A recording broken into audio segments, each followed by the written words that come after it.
Good evening. This is Akashvani. I am R.S. Raghu with the world news.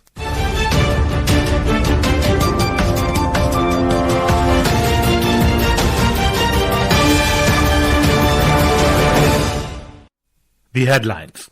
Prime Minister Narendra Modi speaks with leaders of Kuwait, Qatar and Oman, condemns violation of their sovereignty and territorial integrity amid West Asia conflict, hails support to Indian diaspora. India stresses safety and well-being of its 1 crore nationals in Gulf region is utmost priority. UN nuclear watchdog confirms damage to Iran's Natanz nuclear site in US-Israel joint strikes. Afghan forces seize key Pakistani posts as clashes along Durand Line enter 5th day. And in All England Badminton Championships, Lakshya Sen beats defending champion Shi Yuqi of China in opening round of men's singles in Birmingham. Prime Minister Narendra Modi today spoke with leaders of Kuwait, Qatar and Oman on West Asia conflict.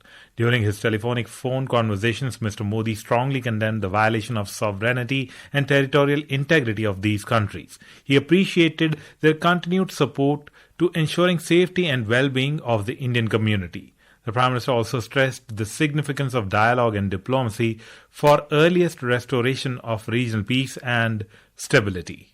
In a social media post, Prime Minister Modi said he spoke to Crown Prince of Kuwait Sheikh Sabah Al Khalid Al Hamad Al Mubarak Al Sabah.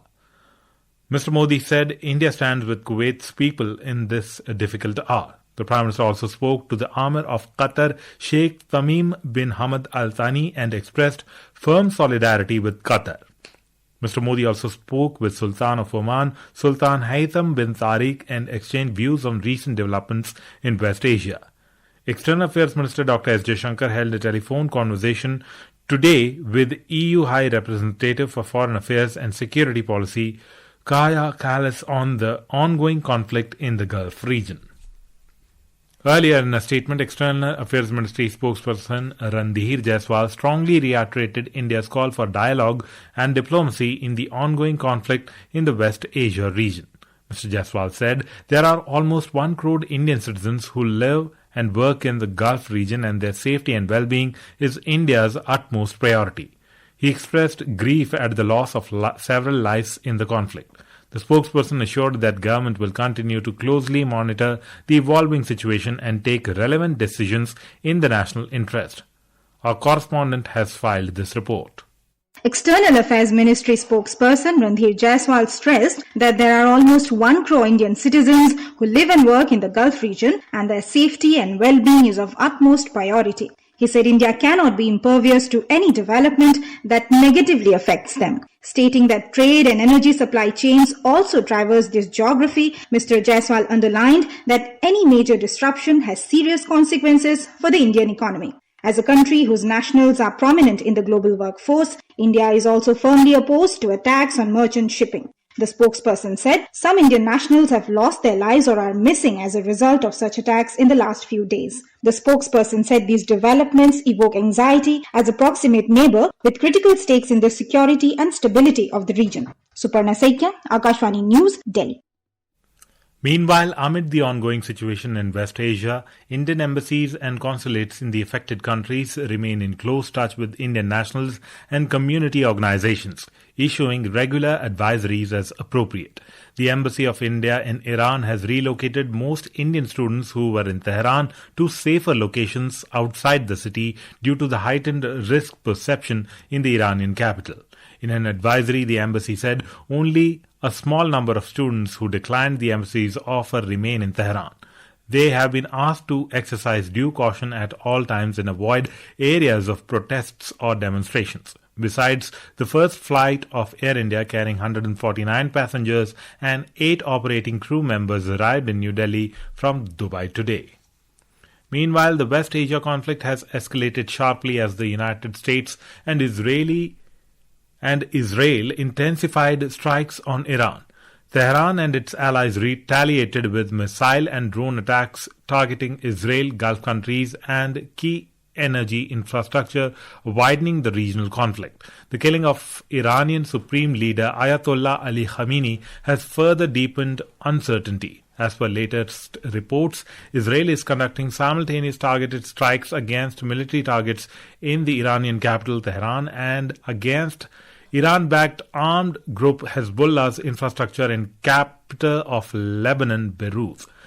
The International Atomic Energy Agency confirmed structural damage at Iran's nuclear site in Natanz following a review of the most recent satellite images. In a statement, the UN nuclear watchdog said there were no signs of radiation leaks and no further impact on the main underground enrichment plant.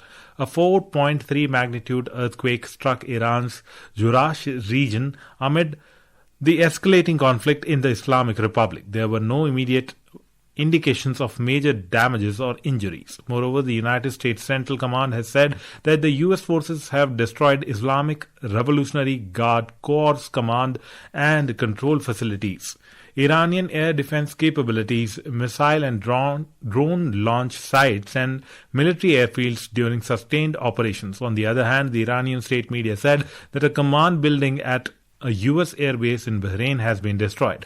Bahrain also said that its air defenses intercepted 70 Iranian ballistic missiles and 59 drones targeting the kingdom. The U.S. Embassy in Saudi Arabia's Riyadh was also hit by 2 drones from Tehran that resulted in a limited fire and minor material damage.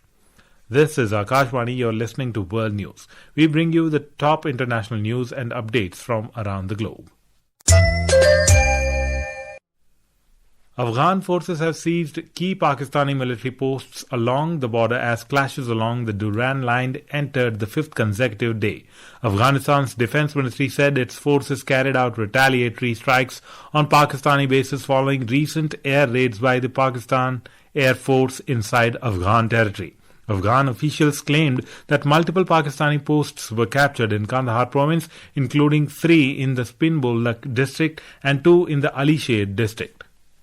Nepal will vote to elect a new government on Thursday. The voting for the House of Representatives, the lower house of parliament, will be the first election in the Himalayan nation since the deadly youth-led anti-corruption protests toppled the government of then Prime Minister KP Sharma Oli in September last year. Nepal has since been governed by an interim government led by former Chief Justice Sushila Karki, which promised to hold fresh elections and hand over power within 6 months. More from our Kathmandu correspondent.